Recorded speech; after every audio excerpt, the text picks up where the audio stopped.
Shalom Bapak Ibu Saudara-saudara. Hari ini kita akan belajar firman Tuhan dari Minggu Okuli untuk tanggal 15 Maret 2020, diambil daripada Roma 8 ayat 18 sampai 25 dengan judul Tuhan Pengharapanku. Saya akan bacakan teksnya kepada kita semua. Dalam ayat 18 dikatakan, "Sebab aku yakin bahwa penderitaan zaman sekarang ini tidak dapat dibandingkan dengan kemuliaan yang akan dinyatakan kepada kita. Sebab dengan sangat rindu seluruh makhluk menantikan saat anak-anak Allah dinyatakan. Karena seluruh makhluk telah ditaklukkan kepada kesesiaan, bukan oleh karena kenaknya sendiri, tetapi oleh karena kehendak Dia yang telah melakukannya. Tetapi dalam pengharapan, karena makhluk itu sendiri juga akan dimerdekakan dari perbudakan kebinasaan dan masuk ke dalam kemerdekaan kemuliaan anak-anak Allah. Sebab kita tahu bahwa sampai sekarang segala makhluk sama-sama mengeluh dan sama-sama merasa sakit. Dan bukan hanya mereka saja, tetapi kita yang telah menerima karunia sulung roh, kita juga mengeluh dalam hati kita sambil menantikan pengangkatan sebagai anak, yaitu pembebasan tubuh kita. Sebab kita diselamatkan dalam pengharapan, tetapi pengharapan yang dilihat bukanlah pengharapan lagi. Sebab bagaimana orang masih mengharapkan apa yang dilihatnya. Tetapi jika kita mengharapkan apa yang tidak kita lihat, kita menantikannya dengan tekun." Saudara-saudara yang saya kasih dalam Kristus Yesus Tuhan kita, dalam ayat 18, penderitaan karena dosa adalah keharusan, tetapi penderitaan karena mengikut Tuhan adalah kebahagiaan. Saudara-saudara, Paulus berkata bahwa penderitaan zaman sekarang tidak dapat dibandingkan dengan kemuliaan yang akan dinyatakan kepada kita. Saudara-saudara, kata penderitaan zaman sekarang dalam bahasa Yunani digunakan kata panemata, ton on kaurio, atau suffering of the present time. Dan kemuliaan yang akan datang dalam bahasa Yunani digunakan kata melusen dosan, atau dalam bahasa Inggris disebut coming glory. Saudara-saudara, apakah yang dimaksud Paulus dengan suffering of the present time? Atau apakah yang dimaksud Paulus dengan penderitaan di zaman sekarang? Yakni rasa sakit yang ditimbulkan karena kita berkomitmen untuk hidup takut akan Tuhan. Jadi saudara-saudara, rasa sakit yang ditimbulkan karena berbuat dosa atau karena kesalahan kita, bukan rasa sakit seperti itu yang sedang dikatakan dalam teks ini. Tetapi suffering of the present time, atau penderitaan yang dimaksud dengan zaman sekarang adalah penderitaan yang ditimbulkan karena kita berkomitmen untuk hidup takut akan Tuhan. Karena itu saudara-saudara, rasa sakit yang ditimbulkan karena saudara hidup takut akan Tuhan, itu adalah memanggil saudara untuk bermegah dan berbahagia. Tetapi rasa sakit yang ditimbulkan karena dosa kita, kesalahan kita, itu memanggil saudara bukan untuk berbahagia, tetapi memanggil saudara untuk bertobat. Lalu apa ini maksud Paulus dengan coming glory atau coming glory?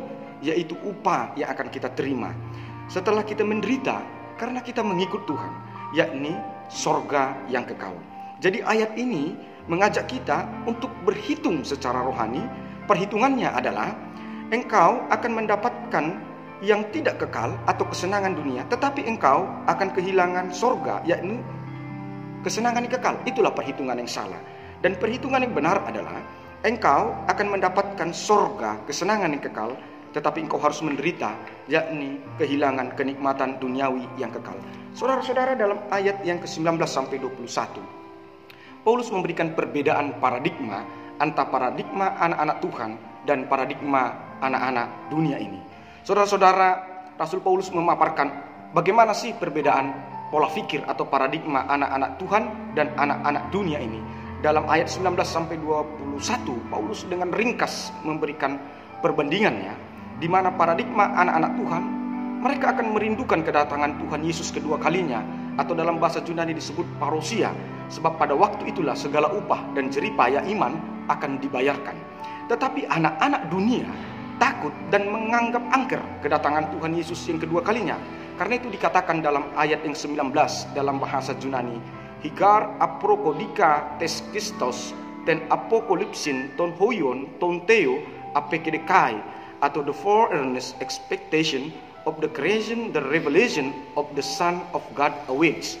Jadi jelas sekali saudara-saudaraku, anak-anak Tuhan paradigmanya adalah mempercepat kedatangan Tuhan kedua kalinya dengan melakukan kebaikan untuk menggenapi firman Allah. Tetapi paradigma anak-anak dunia ini adalah menghadang kedatangan Tuhan kedua kalinya dengan menghambati tergenapnya firman Tuhan, dengan melakukan segala kejahatan dan kerusakan di dunia ini. Saudara-saudara, dalam ayat 22 dan 23 dikatakan, sebab kita tahu bahwa sampai sekarang segala makhluk sama-sama mengeluh dan sama-sama merasa sakit bersalin. Dan bukan hanya mereka saja, tetapi kita yang telah menerima karunia sulung roh, kita juga mengeluh dalam hati kita sambil menantikan pengangkatan sebagai anak, yaitu pembebasan tubuh kita. Saudara-saudara, dalam ayat 22 sampai 23 kita tahu bahwa rasa sakit dalam hidup itu adalah kodrat kita manusia, tetapi rasa sakit karena Tuhan atau mengikut Tuhan akan menimbulkan pengharapan. Rasul Paulus menerangkan, semua manusia di dunia ini pasti merasa sakit dan mengeluh. Karena itu dalam bahasa Yunani digunakan kata subteneze atau subtenezo atau groans together, yang artinya semua manusia akan merintih, akan sama-sama mengerang, akan sama-sama berkeluh kesah. Dan terkhusus bagi perempuan dikatakan digunakan kata sunidei atau sunido atau travels together, artinya semua perempuan akan kesulitan atau merasa sakit saat bersalin. Jadi saudara-saudara, berdasarkan teks ini, jadi persoalan kehidupan kita yang sesungguhnya adalah bukan rasa sakit yang ada di dalam hidup ini, tetapi bagaimana kita menghadapi dan mengalahkan rasa sakit itu. Karena rasa sakit itu sudah kodrat kita. Karena semua orang akan merasa sakit, akan sama mengerang, akan sama mengeluh, dan seluruh perempuan di dunia ini akan sama-sama kesakitan dalam bersalin. Jadi artinya saudara-saudara, jika karena rasa sakitmu, hidupmu membuat engkau menjadi sesat, saat itulah engkau kehilangan karunia sulung roh Allah, atau dalam bahasa Yunani dikatakan apreken ton pneumatos atau fit spirit of the spirit of God. Tetapi jika rasa sakit dalam hidupmu semakin meneguhkan imanmu kepada Allah, saat itulah engkau mendapatkan karunia sulung roh Allah. Jadi saudara-saudara, jika engkau tersesat dan engkau menjadi kehilangan imanmu karena rasa sakit di dalam hidupmu, saat itulah engkau akan kehilangan roh sulung dari Allah. Tetapi ketika rasa sakit itu meneguhkan imanmu kepada Allah, maka melalui rasa sakit itu engkau akan mendapatkan roh sulung dari Allah. Saudara-saudara yang saya kasih dalam Kristus Yesus Tuhan kita, dalam ayat 24 dan 25 dikatakan begini, sebab kita diselamatkan dalam pengharapan, tetapi pengharapan yang dilihat bukan pengharapan lagi. Sebab bagaimana orang mengharapkan apa yang dilihatnya, tetapi jika kita mengharapkan apa yang tidak kita lihat, kita menantikannya dengan tekun.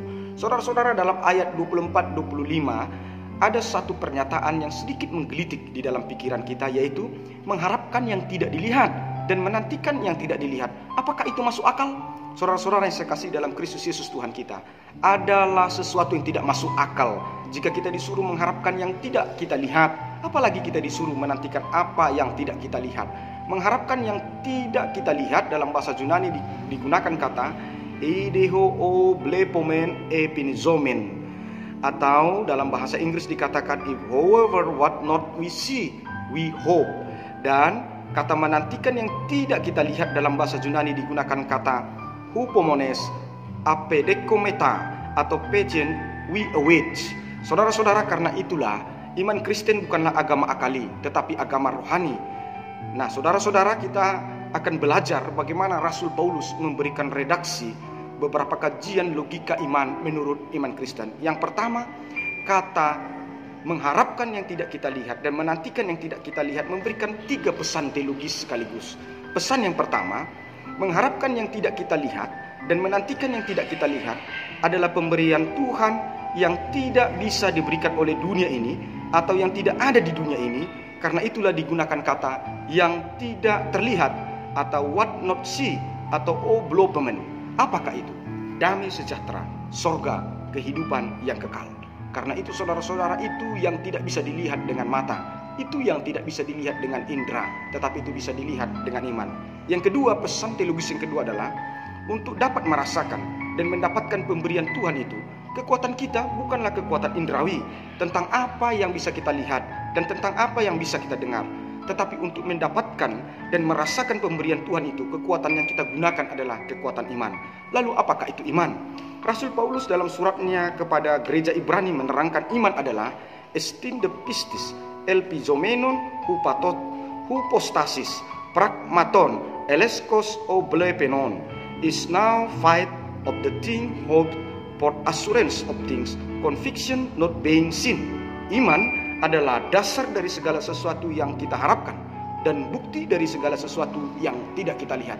Tertulis dalam Ibrani 11 ayat 1. 3. Benar adalah sesuatu yang tidak masuk akal, mengharapkan apa yang tidak kita lihat dan menantikan apa yang tidak kita lihat.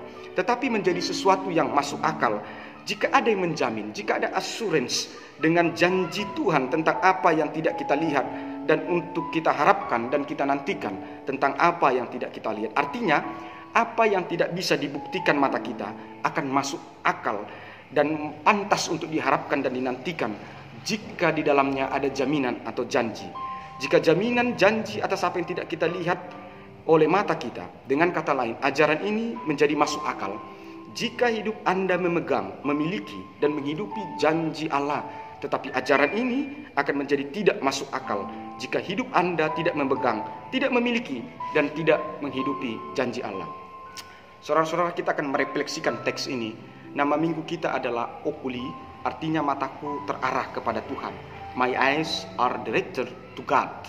Dengan mengambil tema Tuhanlah pengharapanku.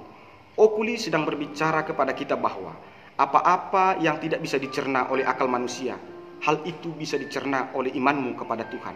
Maka dari itu, jika logikamu sudah tidak mampu lagi memahaminya, situasi itu sedang memanggilmu untuk datang kepada Tuhan.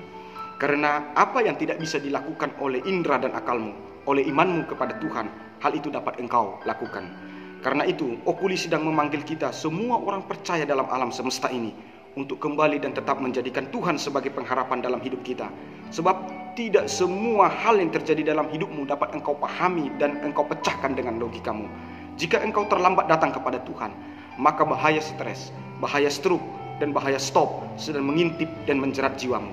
Karena itu segeralah datang kepada Tuhan dan segeralah jadikan Tuhan pengharapanmu. Tuhan memberkati saudara-saudara sekalian. Shalom. Amin.